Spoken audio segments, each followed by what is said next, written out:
जय Hind all of you. स्वागत है आपका त्रिशूल डिफेंस एकेडमी में। तो जैसा कि मैं सीरीज लेकर आया हूं एनडीए 2021 के लिए, और पिछली सीरीज में हमने इंटीग्रेशन के क्वेश्चन को देखा था, ढेर सारी ट्रिक्स को देखा था। आज की क्लास में डिफरेंट इंटीग्रेशन के टिप्स और ट्रिक्स को देखेंगे, और इसमें जो भी पॉसिबिलिटीज़ होंगी वहाँ पे आपके शॉर्ट ट्रिक के लिए वो मैं बता दूँगा आपको। और ढेर सारे इसमें प्रॉपर्टीज़ के अकॉर्डिंग भी क्वेश्चंस हमारे डिफरेंट इंटीग्रेशन के काफ़ी इजीली सॉल्व हो सकते हैं। तो चलिए शुरू करते हैं डिफरेंट इंटीग्रेशन को। तो डिफरेंट इंटीग्रेशन दो तरह से होता है। एक डिफरेंट इंटीग्रेशन आपको ऐसा मिलेगा जहाँ पे किसी प्रॉपर्टी की नीड नहीं होगी। जैसा कि मैं एक साधारण सा क्वेश्चन मैं ये ले लूँ, 0 से 90 sin x का इंटीग्रेशन। तो इसमें आपको किसी भी प्रॉपर्टी की नीड नहीं है, क्योंकि अगर मैं इस अपर लिमिट और लोअर लिमिट को हटा भी दूँ तो भी ये क्वेश्चन बहुत ही आसानी से बनाया जा सकता है। बट अगर इसी क्वेश्चन के साथ मैं यहाँ पे लॉग को इंट्रोड्यूस कर लूँ तो फिर ये क्वेश्चन जो है काफ़ी बड़ा हो जाएगा और यहाँ हमें प्रॉपर्टी की आवश्यकता होगी। तो दोनों तरह के क्वेश्चन होते हैं स्टूडेंट, विदाउट प्रॉपर्टी और प्रॉपर्टी। विदाउट प्रॉपर्टी हम बिल्कुल आसानी से बना सकते हैं, उसमें कोई किसी तरह की दिक्कत नहीं है। लेकिन प्रॉपर्टी वाले क्वेश्चंस के लिए हमारे लिए प्रॉपर्टी को जानना बेहद ज़रूरी है डिफरेंट इंटीग्रेशन के लिए। तो चलिए शुरू करते हैं। प्रॉपर्टी नंबर 1 को देखते हैं।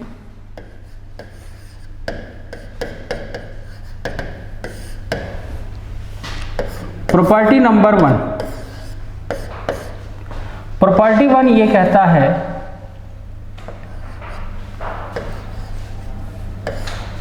कि अगर किसी फंक्शन के लिए हम डिफरेंट इंटीग्रेशन ले रहे हैं, तो अगर हम उसके लिमिट को बदल रहे हैं, लिमिट के पोजीशन को हम चेंज कर रहे हैं, यानी कि लोअर लिमिट को अपर लिमिट और अपर लिमिट को लोअर लिमिट पे शिफ्टिंग हो रही है, तो हमारा जो ये डिफरेंट इंटीग्रेशन है उसके आगे ये नेगेटिव साइन लग जाता है।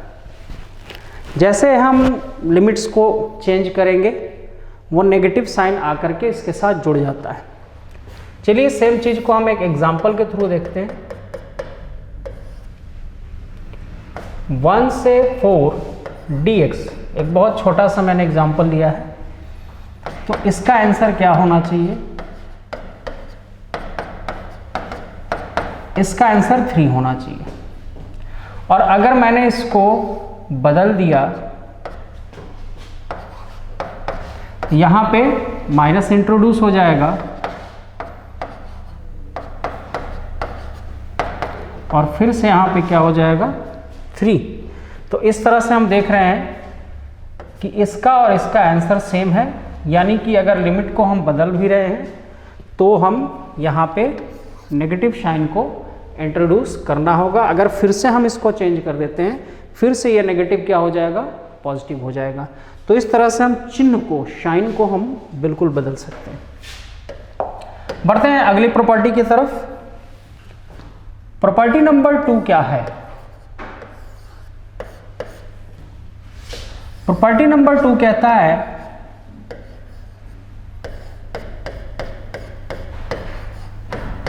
कि अगर किसी डिफरेंट इंटीग्रेशन के लिए हमने लिमिट को नहीं बदला है, फंक्शन को भी नहीं बदला है, सिर्फ ये जो सिंबल्स हैं इनको चेंज किया है, तो हम ऐसा कर सकते हैं। हम यहाँ पे x की जगह पे t लिख सकते हैं, थीटा लिख सकते हैं, d थीटा हो जाएगा। तो इस तरह से हम ये जो सिंबल्स हैं उनको हम चेंज कर सकते हैं।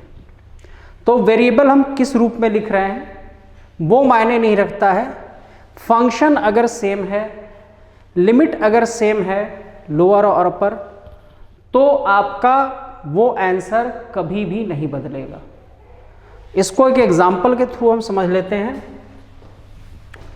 जैसे 0 से 90 अगर मैं यहाँ पे sin x ले लूँ, मेरा फंक्शन क्या है मेरा फंक्शन यहां पे sin x है। तो ये सॉल्व कैसे होगा इसको समझ लेते हैं।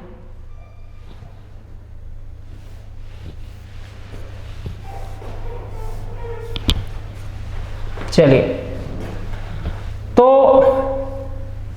इसका सॉल्यूशन क्या है? इसका सॉल्यूशन क्या है?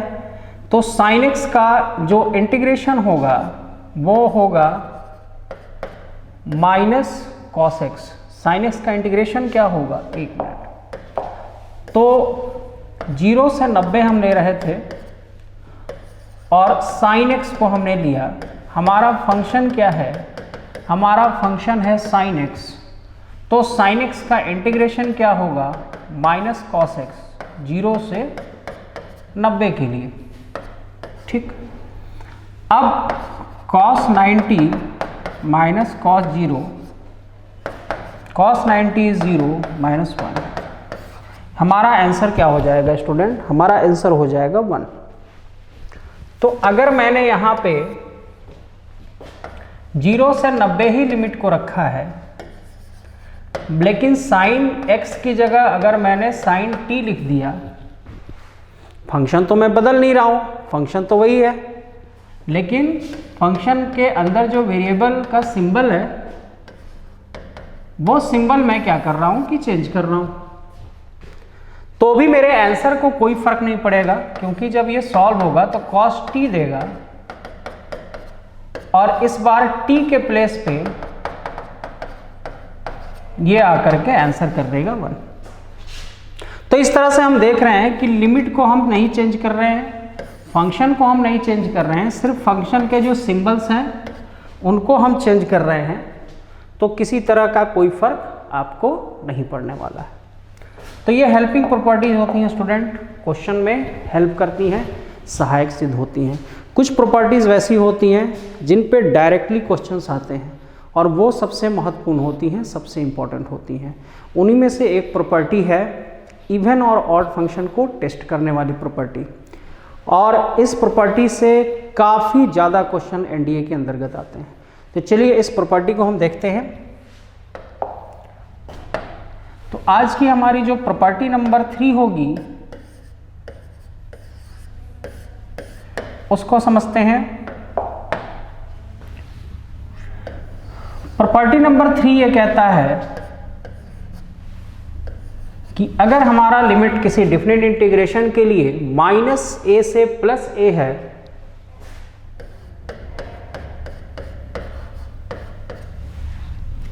तब हमें दो चीजें चेक करनी होती हैं।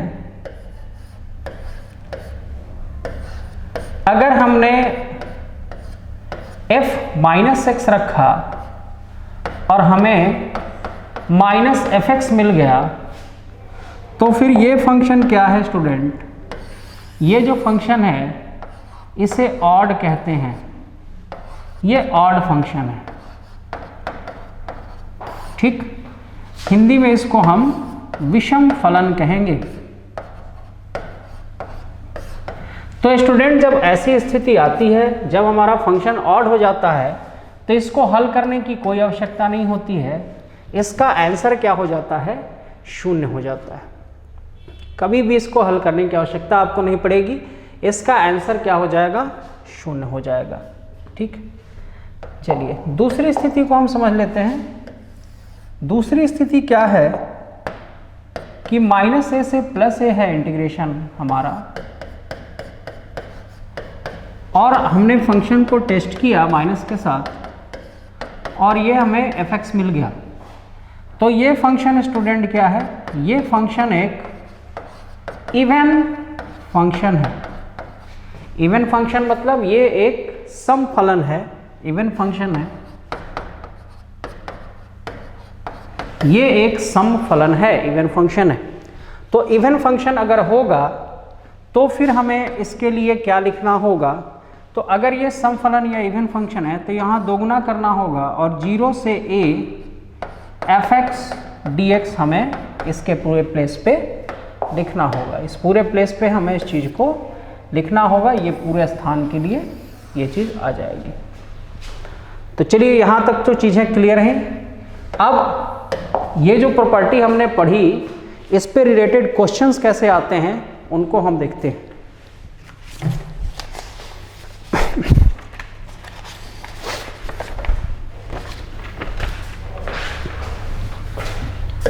जितने क्वेश्चन मैं बता रहा हूं सभी प्रीवियस ईयर के आए हुए क्वेश्चन हैं और सभी इंपॉर्टेंट हैं एनडीए एग्जाम के लिए। तो -1 से +1 हमने लिया, x और mod x लिया, ठीक। इसका आंसर क्या होना चाहिए? तो अब देखिए सेम यही प्रॉपर्टी लग रही है।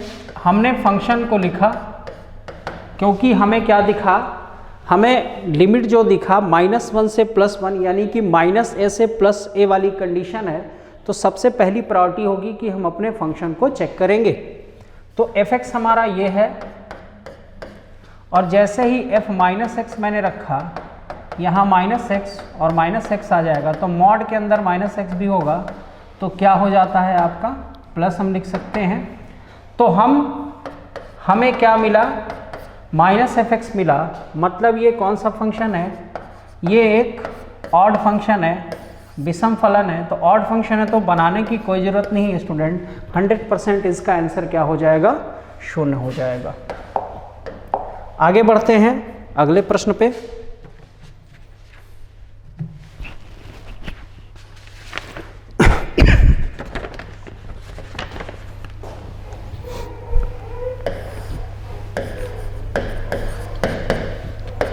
-a से +a log a - x और a + x dx के लिए हम जा रहे हैं। तो स्टूडेंट यहाँ पे भी हम अपने फंक्शन को चेक करेंगे क्योंकि -a से +a के बीच में है ये। तो फंक्शन हमने चेक कर लिया और फंक्शन में मैंने, अच्छा पहले फंक्शन हमने लिखा, फंक्शन ये है हमारा,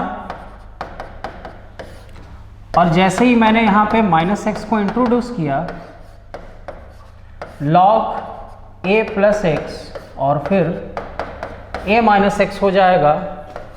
तो f - x is equal to log, इसको अगर हम पलट दें तो ये a - x और a + x पावर हो जाएगा -1 और ये माइनस आगे आ जाएगा, log a - x और a + x ये देगा मुझे -fx, यानी कि ये कौन सा फंक्शन हो गया, ये हमारा एक ऑड फंक्शन हो गया, एक विषम फलन हो गया।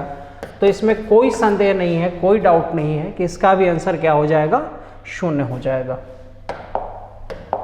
आगे बढ़ते हैं।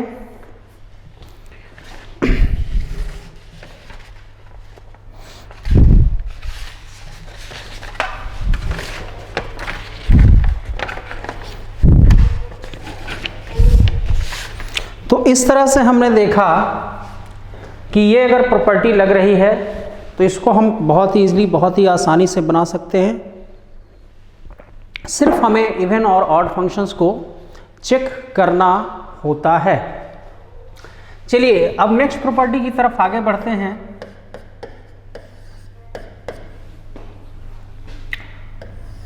प्रॉपर्टी नंबर 4 को हम समझेंगे।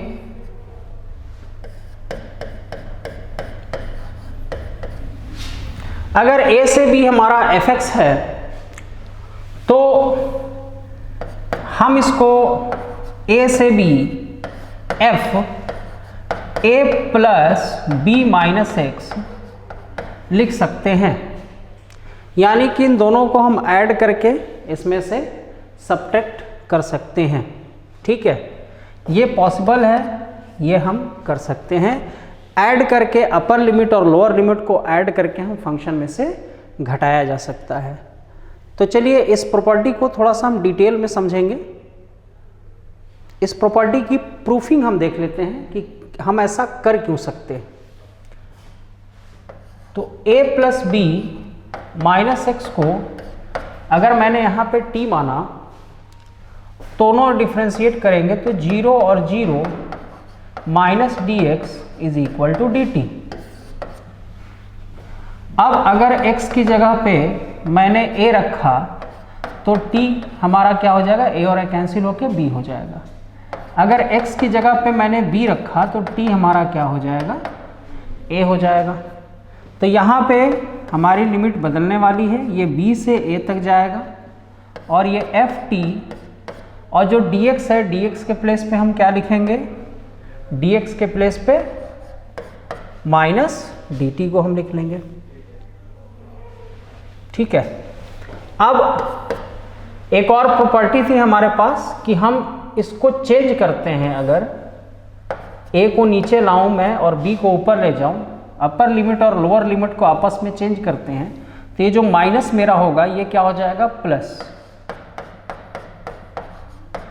ठीक। और एक और प्रॉपर्टी थी हमारे पास कि क्या हम t को x लिख सकते हैं, बिल्कुल हम t को बिल्कुल x लिख सकते हैं। तो ये हम जहां से चले थे बिल्कुल उसी के एग्जैक्ट इक्वल हो गया, यानी कि हम ऐसा कर सकते हैं। ये चीज़ प्रूफ हो गई कि अगर हम ऐड करके सब्ट्रैक्ट करते हैं तो फंक्शन को, पूरे क्वेश्चन को कोई भी फर्क नहीं पड़ता है। तो चलिए इस प्रॉपर्टी पे बेस्ड कुछ क्वेश्चन को हम देखते हैं।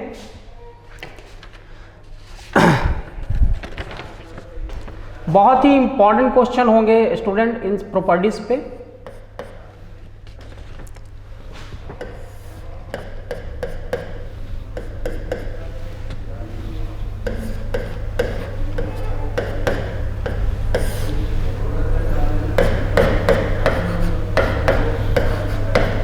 रिपीटेड क्वेश्चन होते हैं, ये भी अपने आप में एक बहुत ही महत्वपूर्ण क्वेश्चन है। और यहाँ स्टूडेंट हमने देखा कि भाई माइनस पाई से प्लस पाई है, तो सबसे पहले स्टूडेंट क्या करेगा, स्टूडेंट सबसे पहले इवन और ऑड को चेक करने के लिए जाएगा। तो क्या हमें इवन और ऑड फंक्शन ऐसा कुछ दिख रहा है इस प्रश्न में, चलिए उसको चेक करते हैं। यहाँ अगर मैंने माइनस एक्स लिया तो कॉस माइनस एक्स का ये होल स्क्वायर हो जाएगा और a to the power minus x हो जाएगा। तो यहाँ मुझे cos square x upon 1 plus 1 upon x मिलेगा, यानी कि x ऊपर जाएगा, ax cos square x upon 1 plus x. तो यहाँ हमें तो कुछ मिला ही नहीं है स्टूडेंट, यहाँ तो हमें पूरा हमारा फंक्शन ही पूरा चेंज हो गया। हमें इवन या ऑड जैसी कोई चीज़ यहाँ पे नहीं दिख रही है इस प्रश्न में।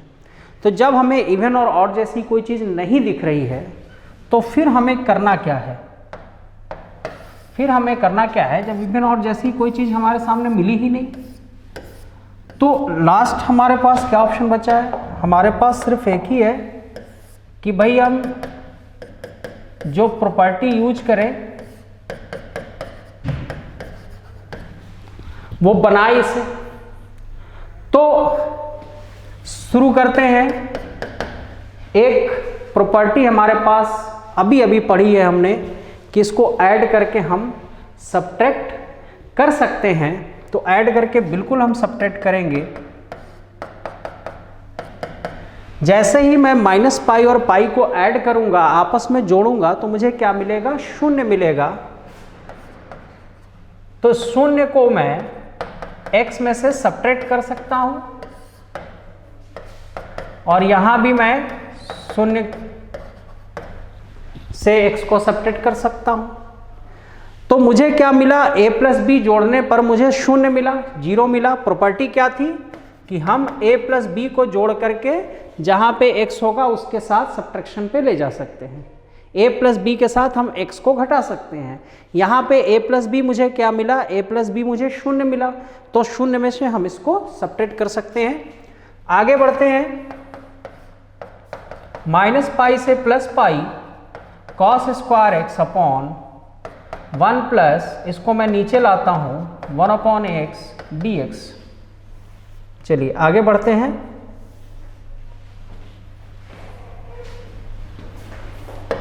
तो जो i होगा हमारा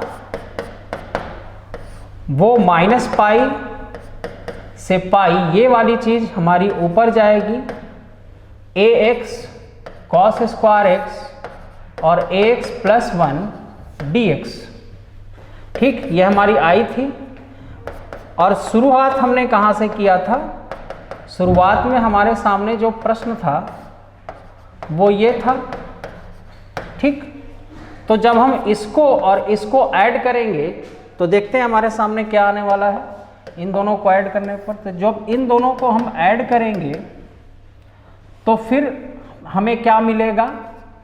ax cos square x, ax plus 1 में अगर हम cos square x ax plus 1 को ऐड करेंगे तो यहाँ 2i आ जाएगा। तो इसके साथ क्या मिलेगा?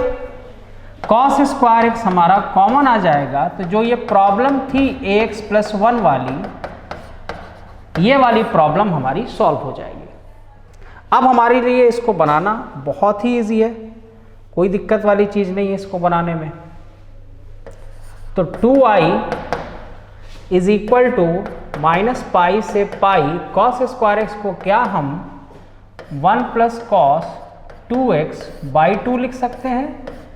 जी हाँ, बिल्कुल लिख सकते हैं।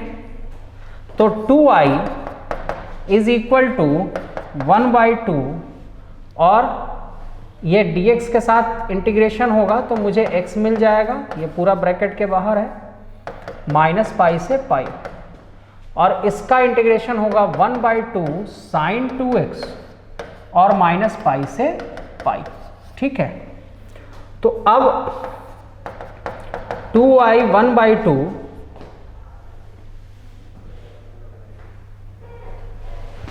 हम लेंगे और इसको सॉल्व करेंगे तो पाई प्लस पाई ये मुझे देगा, लेकिन ये साइन 2 पाई प्लस साइन 2 पाई ये मुझे 0 दे देगा, साइन के लिए पूरा शून्य होता है। तो 2i इजकल टू 1/2 इंटू ये मुझे देगा 2 पाई, ये और ये कैंसिल हो जाएगा। तो i की वैल्यू मुझे जो मिलेगी वो मिलेगी π/2। तो इस तरह से हमने प्रॉपर्टीज़ को देखा। अब नेक्स्ट क्लास में अदर्स प्रॉपर्टीज़ को हम देखेंगे और ढेर सारे क्वेश्चंस को करेंगे। तब तक के लिए जय हिंद।